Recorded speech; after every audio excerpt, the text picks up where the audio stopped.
कल हमने बहुत सुंदर रूप से, कल कौन कौन यहाँ थे, हमने सुना एक महापुरुष जिन्होंने मुर्दे को जीवित कर दिया, उनका नाम क्या था बताओ? बताओ। हाँ, ए राघवेंद्र कर्नाटक के मंत्रालयम में जीव समाधि प्राप्त किए। इनके गुरु हुए सुतीन्द्र तीर्थ स्वामी। कौन हुए?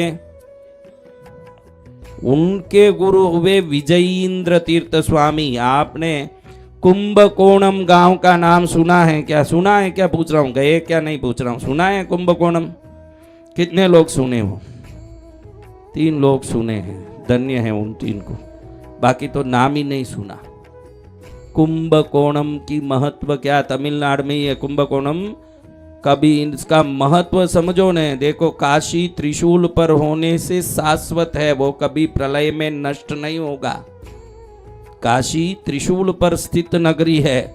वैसा अगर कोई नगरी इस ब्रह्मांड में है, पूरे ब्रह्मांड में 2 ही नगरी है, दूसरे को कोई नहीं जानते। सब लोग काशी का तो डंका पीटते हैं, क्योंकि वो हम बोल बोल के प्रचलित हो गया। काशी त्रिशूल पर स्थित होने से शाश्वत है। जब प्रलय हो जाता है, नई सृष्टि शुरू होती है। नई सृष्टि को 10 कमांडमेंट्स इंग्लिश मूवी देखोगे, उसमें भी ये बाइबल में यही बताते हैं। सभी बीज, सभी जितने पशु पक्षी, सबका सैंपल लेके एकत्रित करके सुरक्षित किया जाता है। प्रलय में उसको सुरक्षित रखते हैं मोसेस 10 कमांडमेंट्स में। उस नाव को प्रलय में जीवित रखते हैं। यही मत्स्यावतार है हमारे सनातन धर्म में। मत्स्यावतार प्रलय के समय में जितनी चीजें सब लुप्त हो रही है, उनमें सैंपल, हर तरह का बीज, हर तरह के पशु पक्षियों का, सबका एक प्रजाति उस नाव में एकत्रित करते हैं। वो बीज, वो सब चीजें किस में होता है? कुंभ में। कुंभ यानी घड़ा। और प्रलय हो जाए, सब कुछ समाप्त हो जाता है। हर प्रलय के बाद चतुर्युग में जब सृष्टि शुरू होती है, तो वो सृष्टि का शुरुआत जिस कुंभ से होता है, वो स्थान है कुंभकोणम। इसलिए उधर कभी समाप्ति नहीं होती, वो शाश्वत नगरी है। और ब्रह्मांड में उसके मुकाबले की नगरी नहीं है। काशी में मंदिर देखोगे तो गली गली में इतने छोटे छोटे मंदिर, जैसे 10 बाई 10 फुट के, 20 बाई 20 फुट के। कुंभकोणम जाओगे, काशी से अधिक मंदिर कुंभकोणम में मिलेंगे। कुंभकोणम के परिधि में 1,25,000 मंदिर है, और हर मंदिर कम से कम 25 एकड़ से 150 एकड़ तक जितने बड़े बड़े मंदिर हैं जो कुंभकोणम में है।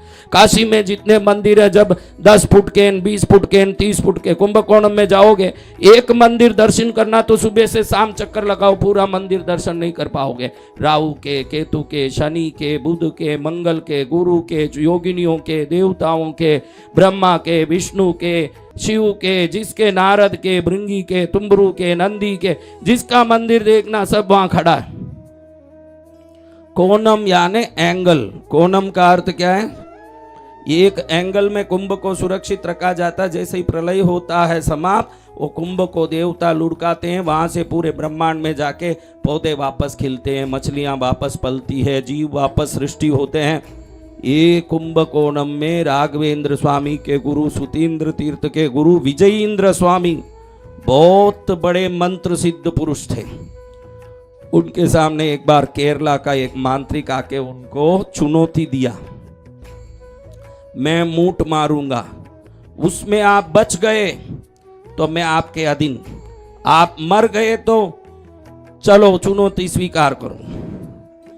तो लोगों ने कहा, स्वामी जी इसने कई साधुओं को ऐसे चुनौती दे दे के मार दिया है, आप इसकी चुनौती स्वीकार मत कीजिए, बहुत उग्र साधक है, भयंकर ये मारण प्रयोग करता है, कोई नहीं बचता, आप मत स्वीकार करिए इसकी चुनौती।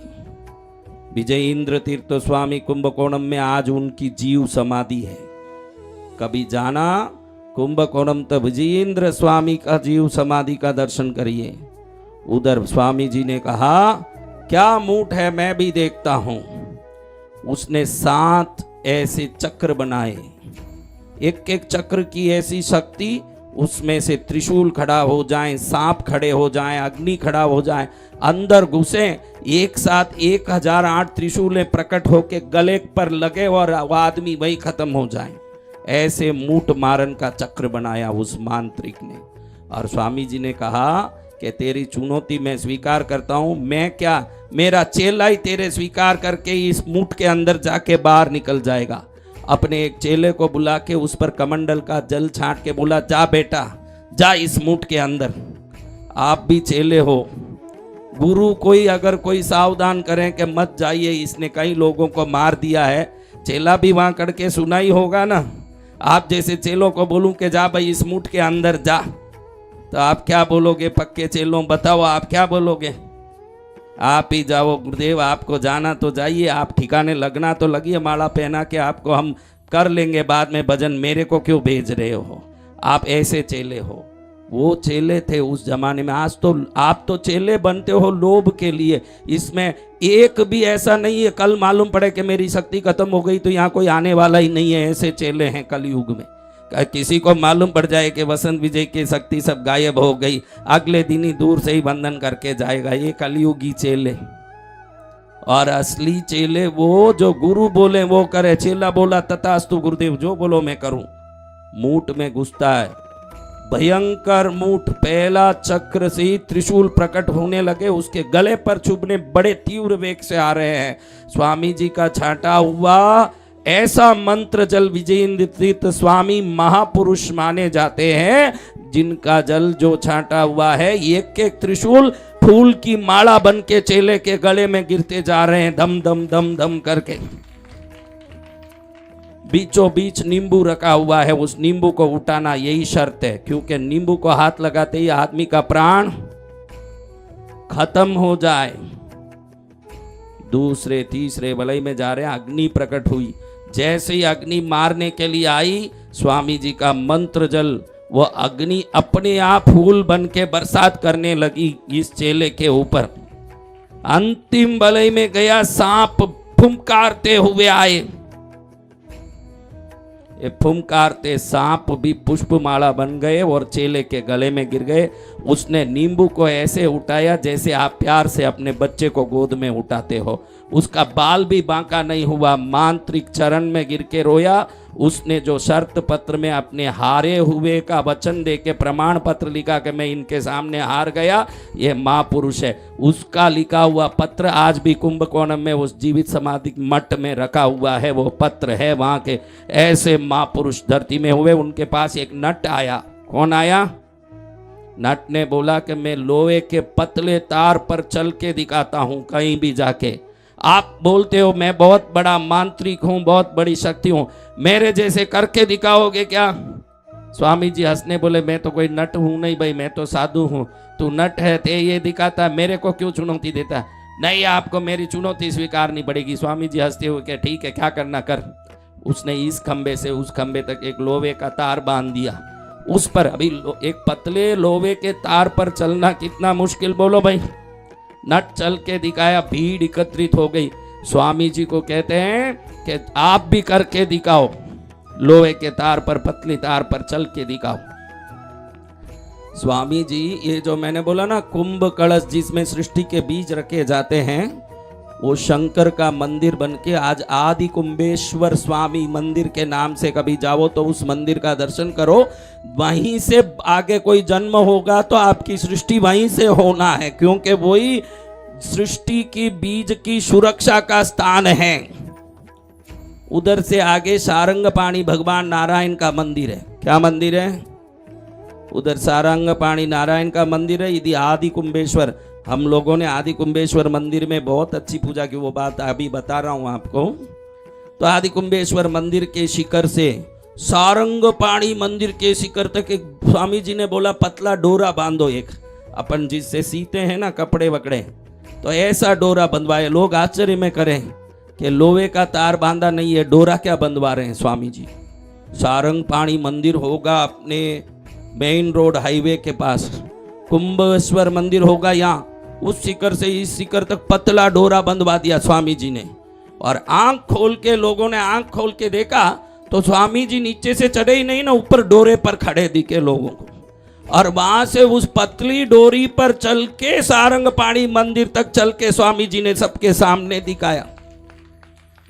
विजयेंद्र तीर्थ स्वामी की मंत्र शक्तियों की दुनिया तारीफ करे। आदि कुंभेश्वर मंदिर में मंगलांबिका मंदिर है, जहां मैंने अभी कुछ समय पहले बहुत बड़ा अभिषेक पूजा रखा था। उस मंगलांबिका मंदिर को मंत्र पीठेश्वरी मंगलांबिका कहते हैं। विजयेंद्र तीर्थ स्वामी ने वहां साधना करके भगवती को सिद्ध किया, इसलिए उस जगह को ही मंत्र पीठेश्वरी मंगलांबिका नाम। वो मंत्र पीठेश्वरी शब्द विजयेंद्र तीर्थ स्वामी की सिद्धि से उस देवी के मंदिर में लगा है, और दुनिया में कहीं नहीं। आप दुनिया में कहीं जाओ तो वो आश्चर्य नहीं है। माँ के मंदिर के थोड़े आगे, मंदिर के मूल गर्भगृह के बाहर ही एक पीतल का प्लेट लगा हुआ है जमीन पर। क्या प्लेट है? क्यों? स्वामी जी जीव समाधि लेने के पहले ही बोल के गए हैं कि मैं रोज सुबह दोपहर शाम युगों युगों तक इस जगह में आके भगवती का दर्शन करूंगा। मेरी जगह को कोई भी बीच में आके खंडित नहीं करना। तो भगवान भगवती का दर्शन करने विजयेंद्र तीर्थ स्वामी आज भी आते हैं, इसलिए उस जगह पर किसी का पैर न लग जाए, इसलिए शिव मंदिर में उस जगह पर पीतल का प्लेट लगा के रखा, जहां से वो खड़े होके आज भी दर्शन कर रहे हैं। सुना कभी ये बात जीवन में?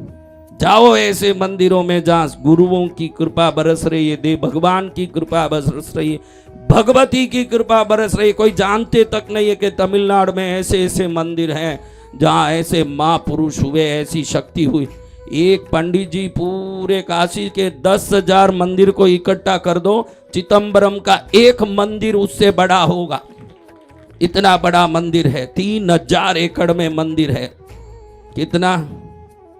हाँ, 3,000 एकड़ में तो अपने पूरे गांव घुस जाए अंदर। इतने बड़े बड़े मंदिर इस दक्षिण भारत में। कुंभकोणम में 1.25 लाख मंदिर है। एक एक मंदिर का परिसर इस कृष्णगिरी तीर्थ से बड़ा, ऐसे 1.25 लाख मंदिर है। एक एक मंदिर जाओ, दर्शन करो। मैं जब भी समय मिले कुंभकोणम जाता हूँ, कम से कम 10 मंदिर 15 मंदिर दर्शन कर लेता हूँ। अभी जाके परसों ही आया हूँ, आके ही हवन पंडित जी पहले ही आ गए थे, मैं कुंभकोणम ही गया था। हाँ, जिस मंदिर में मैं गया था वहाँ सूर्य देव ने भगवान शंकर की साधना की, भास्करेश्वर महादेव का मैंने दर्शन किया और विभिन्न साधना स्थलियों में दर्शन की। तो ऐसे विजयेंद्र तीर्थ स्वामी को आज गुरुवार के दिन मैं प्रणाम करता हूँ कि वो महापुरुष वहीं से मेरी इन बातों को सुन रहे हैं, जान रहे हैं। उनकी कृपा मुझ पर, आप पर, हम सब पर बरसे और हमारा कल्याण और उद्धार हो जाए। कोई इंडिया में मंदिर सुना है कि वहां गुरुदेव रोज आके दर्शन कर रहे हैं, इसलिए उनका जगह रिजर्वेशन किया हुआ है? कभी सुना है? उस मंदिर में जाओगे तो भगवती का भी दर्शन होगा। आदि कुंभेश्वर, जहाँ भगवान कुंभ में बीज भर के सृष्टि की रक्षा करते हैं, वो भगवान का भी दर्शन होगा। और वो गुरु का दर्शन होगा जो किलोमीटरों तक डोरे पर चल के दिखा दिए, और ऐसे महाशक्ति का दर्शन होगा। इन सब की भक्ति करके हमारा जीवन सफल हो जाएगा, मनुष्य जन्म सफल होगा। क्या सफल होगा? कैसे कैसे महापुरुष हुए देखो। राघवेंद्र स्वामी की बात बोली तब ये बात, इनका मठ है कुंभकोणम में, विजयेंद्र तीर्थ मठ, उधर उनकी जीवित समाधि है, जीवित ही उन्होंने समाधि लिया। ये सब ऐसे महापुरुष हुए जिनको शरीर पर कोई लालसा होगा। आप लोग तो बोलते हो अरे कैसे भी बचा दो भाई डॉक्टर साहब, मेरे को मरना नहीं है। वो खुशी खुशी इस शरीर को छोड़ने जिंदे ही तैयार हो जाते हैं। तो उनकी वैराग्य, उनकी अपने मन का बल और उनकी शक्ति का क्या कहना। देखो कैसे महापुरुष है। हाँ, हम में किसी को भाई बैठा दें ऐसे समाधि में, जा भाई बैठो, ऊपर से पत्थर ढकूं तो कोई ढकने देवे? थोड़ा हवा कम हो जाए तो हम एसी चालू कर देते हैं, पत्थर ढकना तो बहुत दूर की बात। तो ऐसे महापुरुषों को कोटि कोटि प्रणाम करके इस गुरुवार को धन्य करना है। क्या करना है? जाओ कुंभकोणम में ऐसे ऐसे मंदिरों के बाप देखने हैं तो कुंभकोणम में जाके देखो। दुर्वासा ऋषि अपने संपूर्ण जीवन की साधना किए। वो मंदिर है तिरुक्कलर मंदिर, जहाँ दुर्वासा जी की प्रतिमा है, उस मंदिर में कुंभकोणम।